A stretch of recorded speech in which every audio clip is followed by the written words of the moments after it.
Good morning guys, এয়া চাহ খাব লৈছোঁ, বিস্কুট আছে, গাখীৰ আছে, কফি আছে। বিস্কুট মেকুৰীকেইটাক খাবলৈ দিয়া হৈছে।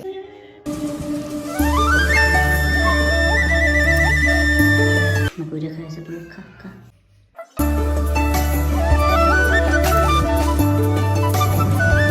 তো গাইজ এয়া তামোল চামোল চুবাই আহিছোঁ, ভাত খাই আহিছোঁ মানে। এতিয়া গৰুজনীক পানী খুৱাই থৈ আমাৰ বাৰীখন। তো গাইজ গৰুজনীক বিচাৰি ফুৰিছোঁ, ক'ত থলে বসে গৰুজনী পুৰা চাই আছে। মই পানী লৈ গৈছোঁ যে তাৰ বিয়া লাগিছে। সেইটো পোৱালিটো বগা নিছোঁ তোলে পানী নিছোঁ দেই। তো গাইজ বৰ্তমান মই পথাৰৰ মাজত আছোঁ, পথাৰৰ মাজত সুন্দৰ পৰিৱেশ। এতিয়া ৰিলচ বনাব যাওঁ মানে নবৌহঁতৰ ভণ্টি আহিছে, তাৰ ওচৰৰ ভণ্টি আহিছে, তাৰপৰা নবৌ ভাইকো আহিছে। আমি আগবঢ়ালৈ গৈছোঁ আমাৰ এই ভাগিনীজনীক। আমাৰ মন শকত হ'ল, তাৰপৰা এইও শকত হ'ব আৰু কেইদিনমান পিছত। আমাৰ নবৌত ধুনীয়া গৈছোঁ মই কিনাইছিলোঁ বাৰু, মই কিনাব লাগিব।